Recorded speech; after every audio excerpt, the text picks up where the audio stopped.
What's up and happy Monday. Welcome into another edition of 3 Point Stance presented by Mountain Dew. Meghan, Triplett, John Roser talk about this weekend that was. Roser, we got so much to talk about because the Grizzlies schedule dropped on Friday. There is a 72-hour sale right now if you want tickets. It ends at midnight on Monday, so make sure you call 901-888-HOOP. But let's talk about the schedule now. I mean, what stood out to you at first glance when you kind of broke it all down? I mean, hitting the road early. Like you've got the home game against Cleveland, and then you just, I used to dive into the schedule a ton and try to really break everything down. And then you realize, like, they play 82 games. You're going to play 82 games. You're going to have to deal with injuries. Every team does. There's a different circumstance. Everybody has different circumstances with their season. So trying to figure out what's great here, what's great there. Like, you don't know because you don't know what the other team's situation is going to be. That's even when you have a stretch of you play 4 games in 5 nights or 4 games in 6 nights or whatever. You don't know what, that said, like I'm using this word a lot, what the circumstances of the other team will be. You don't know when you play. We played Brooklyn last year twice. Well, they didn't have Kyrie Irving, Kevin Durant, or James Harden in any of them. Harden wasn't even on the team, I don't think, in the 2 times we played them. But Durant, Kyrie didn't play, and we went 2-0 against the Nets. Well, let me tell you what I broke down and saw then, because I was actually I saw a lot of things that stood out to me the most. You're right. 14 back-to-backs was great. I thought 14 back-to-backs, that's great, because the Grizzlies usually get a shaft on that, and usually are one of the highest in the league when it comes to back-to-backs. Right, and 2 of those back-to-backs are in that first road trip. When you think about taking on the Lakers, the Clippers, and then you have to do the Warriors and the Portland, and to do it so early could be a good test, could be something that you're like, oh man, that's a tough stretch to do it right at the beginning. The 7 nationally televised games, if you want to count the NBA TV, that makes it 11. That's pretty decent. Like, I think that for the Grizzlies to get a chance to be on nationally televised, where the whole country can see Ja Morant, Jaren Jackson, this Grizz next gen, that is something that you want to see. I think the Grizzlies have shown last season, these last 2 years, saying like, hey, put us on national TV. We will sell. People will watch us, and we are watching those nationally televised games. Most of them are on the back half of the schedule. I wish we could have it all kind of stretched out, but I do like that. Yeah, I understand. I won't give my take. I mean, I guess I will. I hate national TV games just because they take forever, and especially West Coast ones. And that first one is at Portland, which means the game's not going to start till like 9:45 or 9:50 at night. So I hate that. I hate that aspect. But it gives it a chance for everyone to watch us. And ain't nobody going to be up that late except in Memphis. But across the country, think about it. All-star. Ja, we want Ja to be an all-star. We got to make sure everyone's watching Ja. We know how special Ja is. Everyone's watching. You know, the majority of the population lives on the East Coast, and they're going to be asleep. They're still going to be awake. They don't start till 11 p.m. You're going to see highlights on Sports Center. You're going to see highlights on NBA TV. Oh no.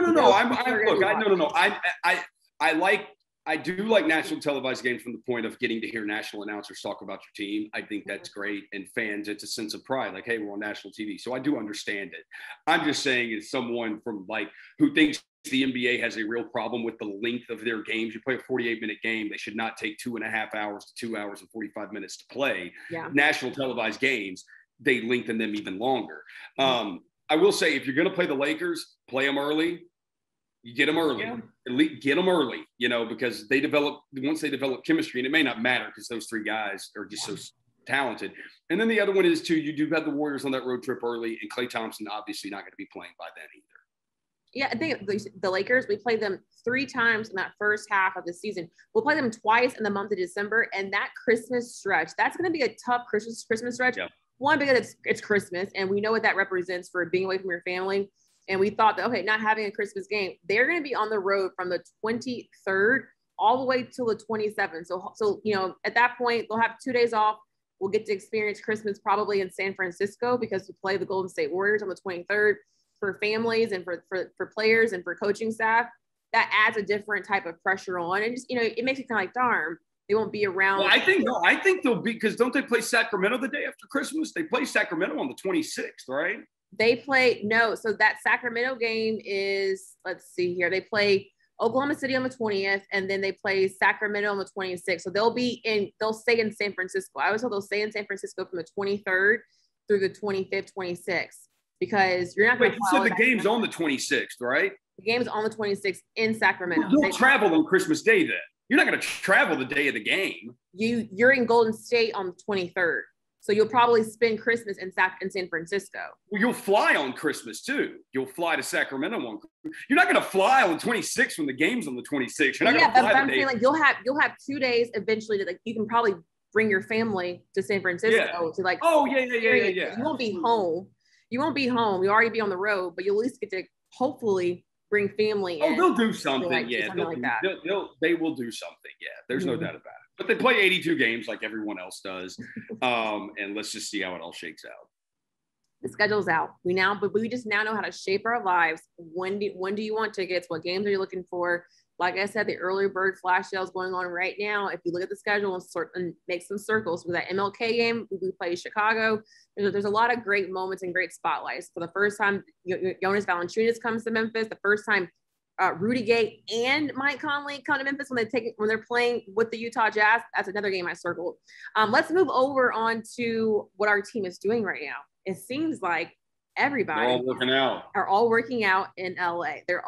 The videos have gone viral. Ja Morant and that crazy amazing dunk. Jaren Jackson Jr. is there as well. We've seen Brandon Clarke work on his 3-point shot. What did you make of it? And what player do you think has the most to prove this season? It's Brandon Clarke, I think. It's Brandon.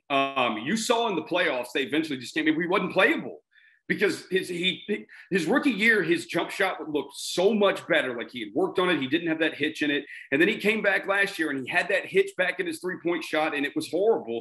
And you could not have him out there on the court in the playoffs. It came down to that. You couldn't play him. And he wasn't really playing in the Warriors game either, in the play-in stuff. Like you couldn't have him out there because teams just weren't guarding him. They're going to dare him to shoot. He has to fix that shot. He has to. Otherwise, with the slew of guys this team has and the depth they have, he could be an odd man looking out. I will say for Brandon Clarke, his minutes did change off of like the rotations that we did have last year. We had to do some adjustments. And Brandon Clarke did say coming off of that his rookie year, he changed his shot. He moved his elbow a little bit closer to his body on that 3-point shot to make it not feel so far back. And so I do think that you take a year to get adjusted to that, but then you take some minutes away from him to get that, like, his legs going and to get used to that shot.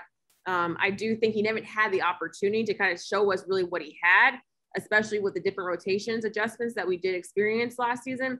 And this is the year for him to kind of feel, hey, you figured it out. You kind of know what we need you to do. Now is the time. I agree with you. I want Brandon Clarke, hopefully he can get some more minutes where we can kind of see what he is capable of and what he can do. I think for every single player would say we each have the most to prove.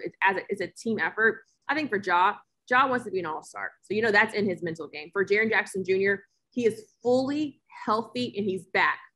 He has to stay that way. He has to stay that way. So there's a lot of storylines from what we saw from the guys working out in LA. And let's now get to our last stance of the day, Kanye versus Drake. Roser, I talked about it on Rise and Grind. I'm going to let you have this moment right now. Drake is lame.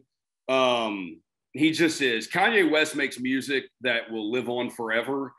Drake does not. You're going to look back at Drake music in 20 years and you're going to with the exception of some songs,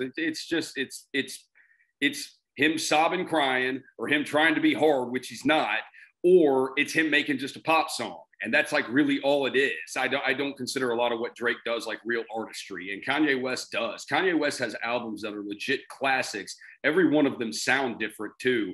And if Drake wants to do this beef, that when Kanye tries and is focused on music, there's nobody except for maybe Kendrick Lamar that can make an album like him, that can really make an album like he does, where there's a meaning, a beginning, a middle, and end to it. And if you haven't listened to the podcast Dissect, go listen to that, where they have done Yeezus and My Beautiful Dark Twisted Fantasy and really broken them down song for song, word for word, and what everything means. And you'll realize that Kanye's music is a lot deeper than a lot of people think it is. I love Drake. I do love Kanye. I am probably geared more towards the Drake side of things right now. I love a good beef, but I don't like nonsense beef. And this one feels like nonsense. It is. It's ridiculous. Both of you guys release the music, give us something good to listen to, and that's it. And Kendrick's album is probably going to be better than both of them. And that's all the time we have for this edition of 3 Point Stance presented by Mountain Dew.